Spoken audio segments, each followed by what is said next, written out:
나를 벗은 후 저멸류관쓰리.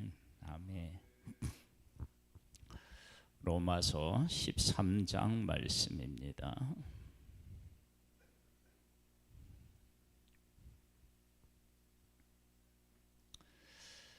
어,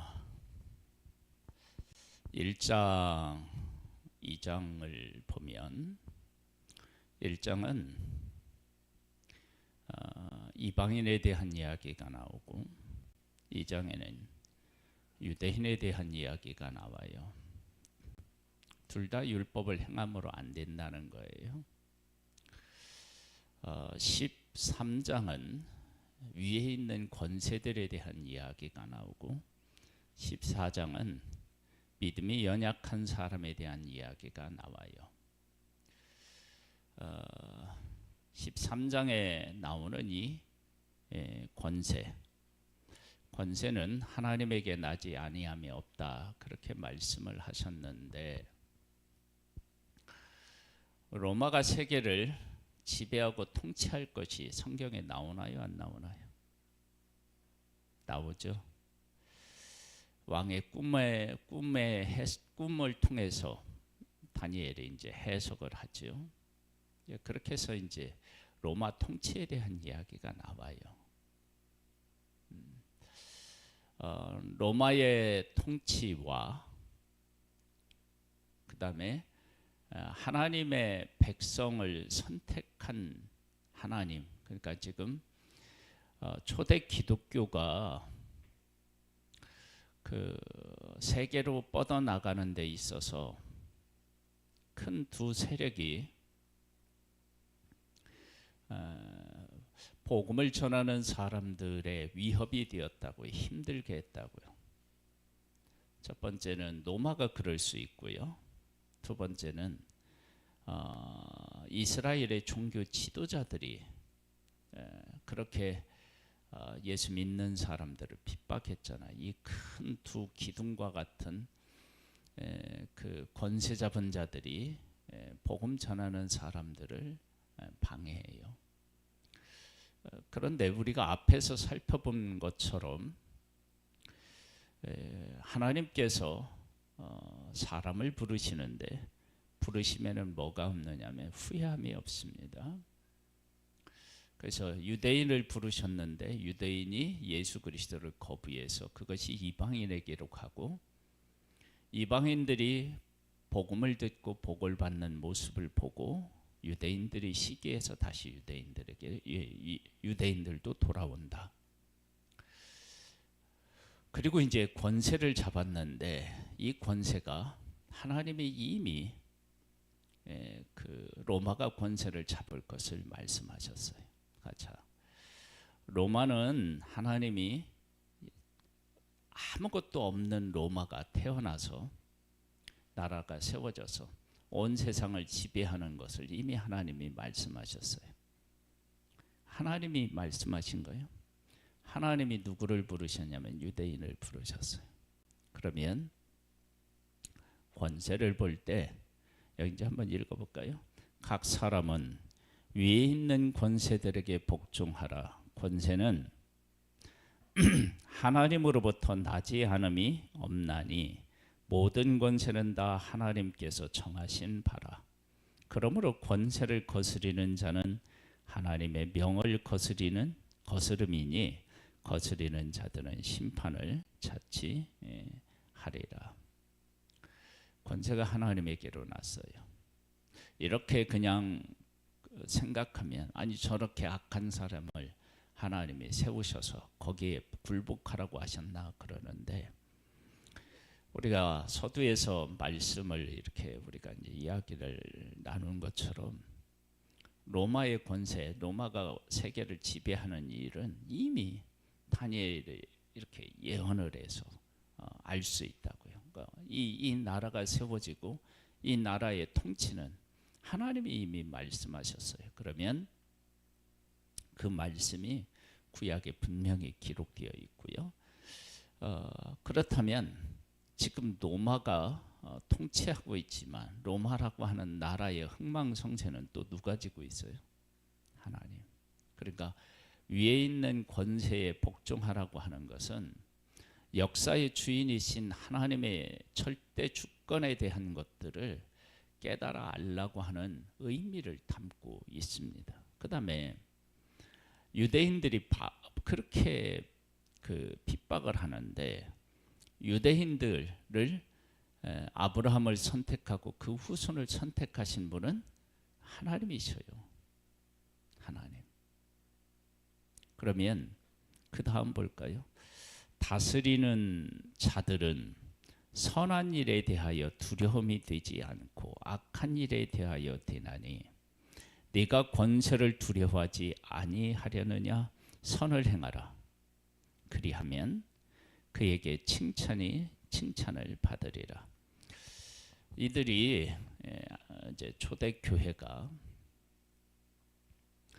하나님의 말씀대로 살 때 핍박이라는 건 받겠죠. 그건 선한 일이잖아요. 근데 여기에 보면 뭐라고 나오냐면 두려움이 되지 않기 위해서 선을 행하라. 그리하면 그에게 칭찬을 받으리라. 그는 하나님의 사역자가 되어 네게 선을 베푸는 자니라. 이제 악을 베풀 수도 있잖아요. 그러나 네가 악을 행하거든 두려워하라. 그가 공연히 칼을 가지지 아니하였으니 곧 하나님의 사역자가 되어 악을 행하는 자에게 진노하심을 따라 보응하는 자니라. 분명히 권세가 있는데 이 권세는 악한 사람에게 두려움이 되고 선을 행하는 사람들에게는 아무런 것도 이렇게 이제 위협을 가지 않는 그런 존재로 하나님이 세워 놓으셨어요. 자, 볼까요? 그러므로 복종하지 아니할 수 없으니 진노 때문에 할 것이 아니라 양심을 따라 할 것이나 너희가 조세를 바치는 것도 이로 말미암음이라. 그들이 하나님의 일꾼이 되어 바로 이 일에 항상 힘쓰느니라. 모든 자에게 줄 것을 주되 조세를 받을 자에게 조세를 바치고 관세를 받을 자에게는 관세를 바치고 두려워할 자는 두려워하며 존경할 자는 존경하라.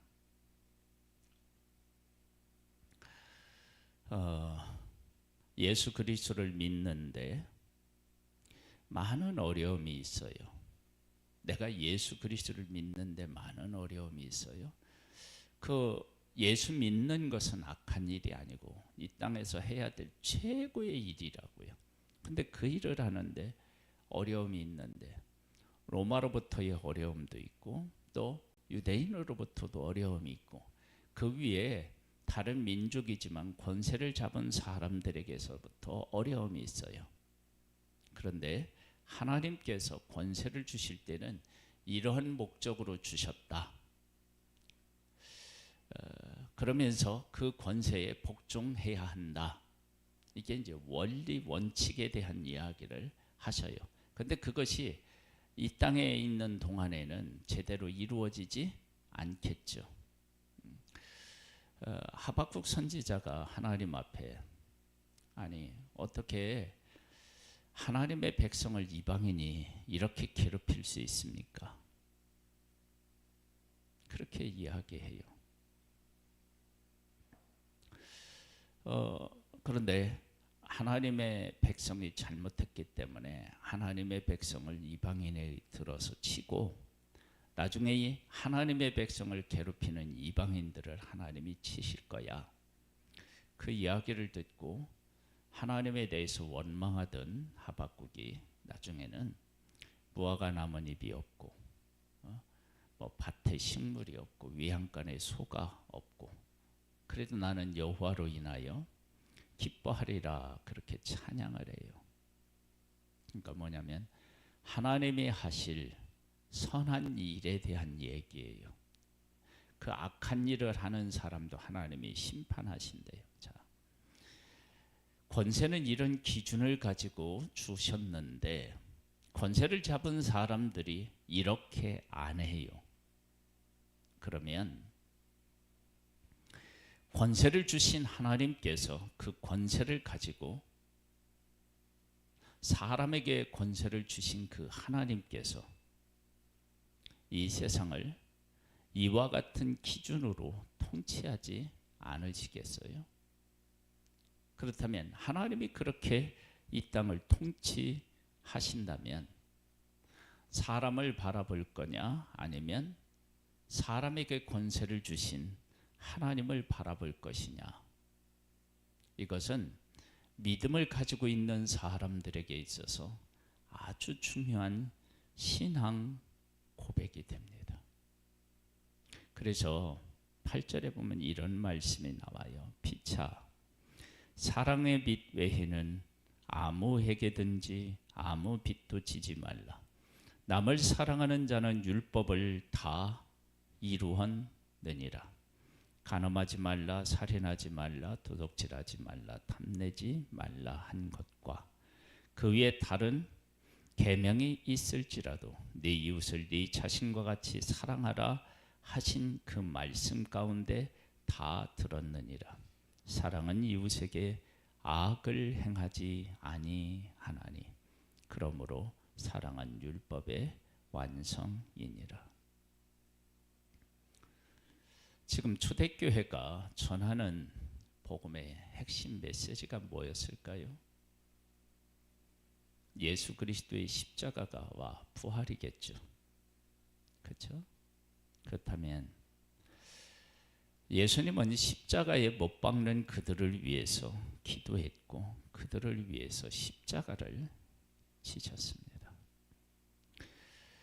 1절에서 7절 말씀과 8절에서 10절 말씀은 동떨어져 있는 것 같지만 그렇지 않은 거예요. 왜?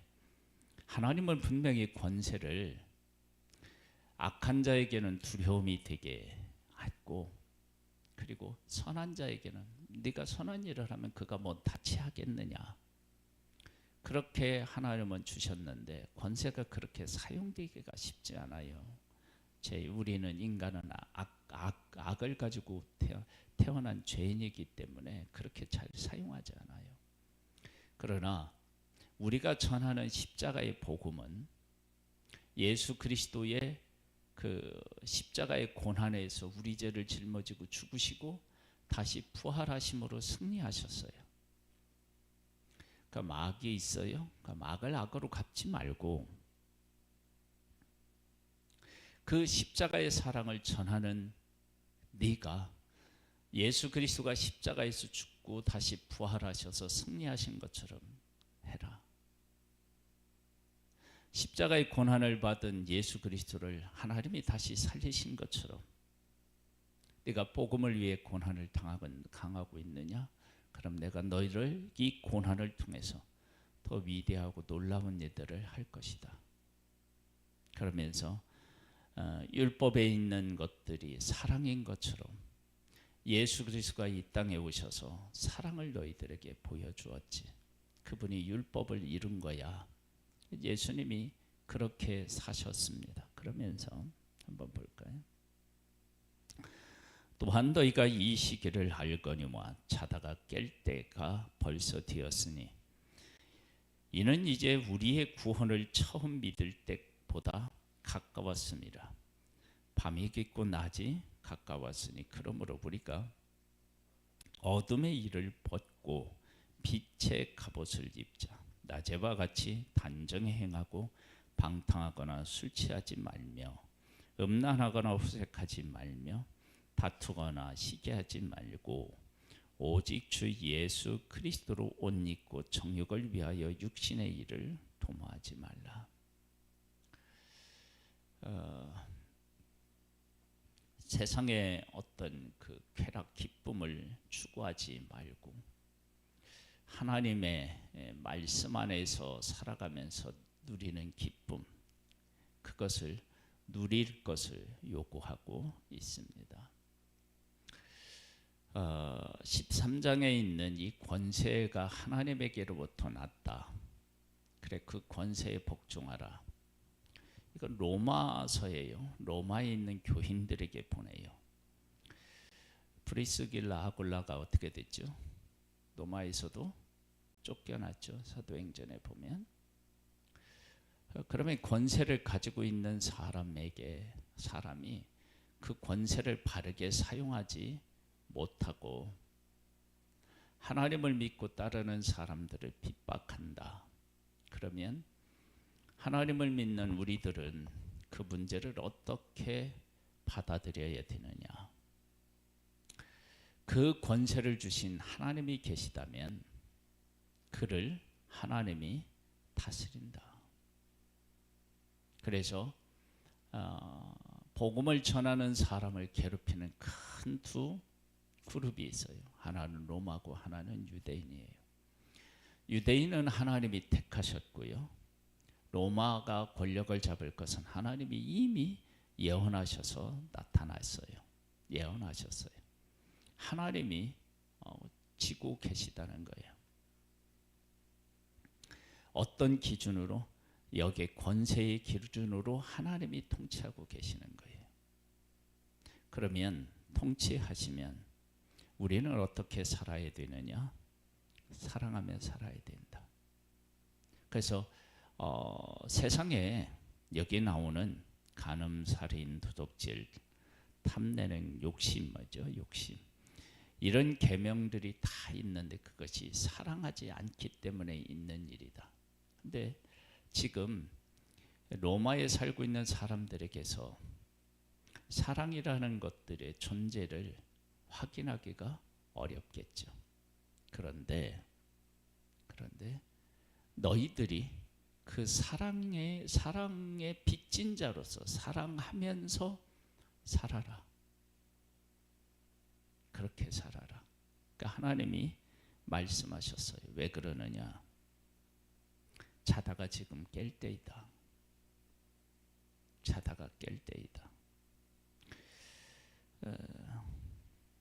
그러면서 빛의 갑옷을 입어라. 예수 그리스도로 옷 입고 정욕을 위하여 육신의 일을 도모하지 말고 영의 일을 도모해라. 이것이 구원받은 사람들이 살아내야 할 삶이라고 그렇게 이야기하고 있어요. 바울은 이 로마서를 쓰고 어디로 갔느냐? 로마를 향해 갔어요. 그리고 로마에서 순교를 합니다. 우리가 지금 살고 있는 이 땅은요, 우리를 힘들게 하고 우리로 하여금 진리를 따라 살아가는 데 있어서 의문을 품게 하는 그러한 일들을 많이 겪습니다. 그때 두 가지. 하나는 하나님이 통치하신다. 우리가 해야 될 일은 뭐냐? 사랑의 빚진 자로서 사랑하며 살아가는 것이다. 왜 우리가 이렇게 살아가야 되느냐? 자다가 깰 때이기 때문이다. 그래서 우리는 예수 그리스도, 즉 빛의 갑옷을 입고 예수 그리스도로 옷 입고 육신의 일을 도모하지 않고 영원한 영의 일을 도모하면서 살아야 한다. 이것이 하나님께서 오늘 아침에 우리에게 말씀하고 계십니다. 이 말씀대로 순종하며 살아서 승리하는 하나님의 사람들 되시기를 주님의 이름으로 축복합니다. 하나님 아버지, 우리는 참 연약하고 부족합니다. 그러나 하나님은 온 세상을 통치하고 계시며 예수 그리스도는 십자가를 지고 십자가에서 죽으셨습니다. 그러나 하나님이 다시 살리셨습니다. 우리는 온 세상을 통치하시는 하나님을 바라보고 우리를 위해 십자가에서 죽으신 예수 그리스도를 믿고 그 가운데서 사는 자 되기를 원합니다. 이것이 빛의 갑옷을 입는 것입니다. 내가 빛의 갑옷을 입고 있다는 사실을 어떻게 알 수 있느냐? 악이 우리를 공격할 때 악의 영향을 받지 아니하고 선한 일을 추구하고 사랑을 추구하는 것이 곧 우리가 빛의 갑옷을 입은 사람의 모습인 것입니다. 오늘 하루뿐만 아니라 우리의 생애가 빛의 갑옷을 입은 삶이 되기를 소망합니다. 주의 영으로 우리를 붙잡아 주시고 이끌어 주옵소서. 승리하는 날 되기를 소망하오며 예수님의 이름으로 기도드립니다. 아멘. 하늘에 계신 우리 아버지여, 이름이 거룩히 여김을 받으시오며 나라에 임하옵시며 뜻이 하늘에서 이룬 것 같이 땅에서도 이루어지리이다. 오늘날 우리에게 일용할 양식을 주옵시고 우리가 우리에게 죄 지은 자를 사하여 준 것 같이 우리 죄를 사하여 주옵시고 우리를 시험에 들게 하지 마옵시고 다만 악에서 구하옵소서. 대개 나라와 권세와 영광이 아버지께 영원히 있사옵나이다. 아멘.